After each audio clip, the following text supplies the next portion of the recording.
les amis, j'espère que vous allez bien. On va lire toute la Bible. Mamie, toute la Bible? Ben non, on la lira pas toute aujourd'hui, on va les lire une à la fois. Et je vais te poser 3 questions. Alors, écoute bien l'histoire. Et on va terminer en priant ensemble. Alors, es-tu prêt? On commence.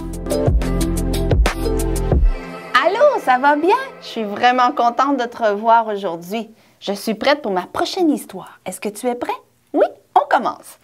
Alors, le titre de mon histoire aujourd'hui, c'est « Les murs de Jéricho ». Et Jéricho, c'est une ville, tout simplement. C'est un endroit où on peut habiter. Moi, j'habite à Saint-Hyacinthe. Toi, je ne sais pas où tu habites, mais on habite à quelque part. Et là, on va parler des murs de Jéricho aujourd'hui. Dans la dernière histoire, Josué a remplacé Moïse. T'en souviens-tu? Et aujourd'hui, Josué, avec tout le peuple, ils doivent entrer dans le beau pays que Dieu veut leur donner. Alors, Dieu donne un beau plan à Josué de comment entrer dans cette ville, dans ce pays que Dieu veut leur donner. Ce pays s'appelle Canaan, le pays de Canaan. Et il y a des murs de Jéricho qui sont tout le tour de la ville. C'est des gros murs là, en briques, là, en pierre, tout le tour et qui protègent cette ville-là. Et tu te souviens, dans cette ville-là, il y a des géants. Il y a des gros géants, des gros méchants. Et c'est des méchants. Et ils veulent tuer le peuple de Dieu, tout ce peuple-là avec Josué. Mais Dieu veut leur donner ce beau pays. Alors Dieu leur donne un plan. Alors la première journée, Josué part avec plusieurs soldats et il se prépare. Et Josué leur dit, eh bien aujourd'hui, on va tourner autour de la ville en marchant et on ne dit chut, aucun mot. On va tourner en silence. Et pendant 6 jours, ils ont tourné autour de la ville une fois. Ils allaient et ils tournaient autour de la ville en silence. Il ne fallait pas qu'ils fassent de bruit. Et quand ils avaient terminé de faire le tour, eh bien, ils rentraient chez eux. Et le lendemain, ils recommençaient. Et ils ont fait ça pendant 6 jours. Et la 7e journée, ils devaient tourner autour de ce mur-là pendant 7 fois. Et encore en silence. Il ne fallait pas qu'ils fassent de bruit. Et au bout de ces 7 tours qu'ils ont fait, et ça devait être un petit peu long. D'après moi, ça a dû prendre toute la journée, faire le tour de la ville 7 fois. Et quand ils ont eu terminé de tourner autour de la ville, Dieu leur avait dit, vous allez crier de toutes vos forces. Alors quand ils ont eu terminé, Josué a dit, 1, 2, 3, go! Et là, ils ont crié, ah! Et là, ils ont crié très fort. Et là, les murs ont commencé à craquer, à trembler. Et là, les pierres ont commencé à tomber. Et les murs ont toutes déboulé. Et ils ont toutes tombé. Et le peuple, les soldats ont pu entrer dans la ville. Et Dieu était avec eux. Et ils ont pu battre tous ces géants. Et ceux qui restaient, eh bien, ils sont partis, ils se sont sauvés. Et ils ont pris toute la place. Et après cela, eh bien, ils ont été chercher leurs femmes, leurs enfants. Et ils sont entrés dans cette ville et ils sont pris chacune maison, ils se sont installés et ils ont planté des fruits, des légumes et ils ont eu une belle vie dans le beau pays de Canaan, ce beau pays que Dieu voulait leur donner. Wow, quelle histoire! Mamie, wow, les murs ont tombé. Eh oui! Qui les a fait tomber? Oui, Théo, oui, c'est vraiment extraordinaire et c'est Dieu qui a fait tomber ces murs-là.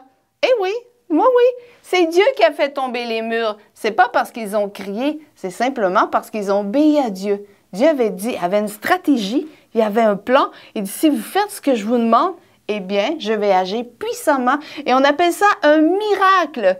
Quand c'est quelque chose qui est impossible et que Dieu le fait, on appelle ça un miracle. Wow! Et ensuite, je vais te poser 3 questions. Est-ce que tu es prêt? Est-ce que tu as bien écouté? Oui? Alors, ma première question. Qui a donné un plan à Josué pour entrer dans ce beau pays? Qui a dit à Josué, comment on va faire? T'en souviens-tu? C'est Dieu. Bravo! Ma deuxième question. Les soldats ont tourné autour des murs pendant combien de jours? C'est un petit peu difficile, hein? Pendant combien de jours? Ils ont tourné pendant 7 jours. Eh oui, ils ont fait 6 jours à tourner une seule fois et la 7e journée, ils ont tourné 7 fois. Bravo si tu as réussi. Ma 3e question.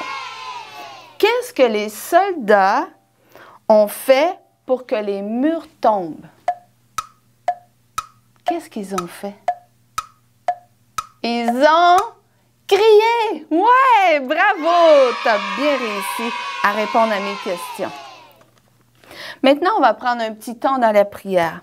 Tu sais, dans l'histoire, il y avait un problème. Il fallait qu'ils rentrent dans le beau pays, mais il y avait un mur. Mais Dieu avait la solution. Et peut-être que dans ta vie, tu as aussi un problème. Peut-être que tu as un problème à l'école. Peut-être que c'est difficile. Peut-être qu'il y a un problème avec tes amis. Peut-être qu'il y a un problème chez toi. Hein? Peut-être que maman et papa, peut-être parfois, ils parlent fort. Et c'est un problème. Mais Dieu a une solution. Et veux-tu, on va prier ensemble pour que Dieu te donne la solution. D'accord? Il te donne la solution à toi si c'est à l'école avec tes amis ou qu'il donne la solution à papa et maman pour qu'ils arrêtent de crier et que ça y aille mieux. D'accord? Alors répète avec moi et on va prier. Seigneur Jésus, tu vois, j'ai un problème. Ça peut être à l'école, avec les amis. Aide-moi, Seigneur, avec mon problème. Donne-moi la solution, comme tu as fait avec Josué. Tu lui as donné la solution pour entrer dans le beau pays. Moi aussi, Seigneur, j'ai besoin que tu me donnes la solution. Et Seigneur, donne la solution à maman et papa. S'ils parlent fort, s'ils se chicanent, pour que ça puisse mieux aller. Merci, Seigneur, parce que je sais que tu vas m'aider. Je sais que tu vas être avec moi. Merci de m'aider et de me donner la solution. Merci, Jésus. Et c'est dans le nom de Jésus que nous prions. Amen. Alors, je te laisse là-dessus et on se revoit dans une prochaine histoire. Bye bye!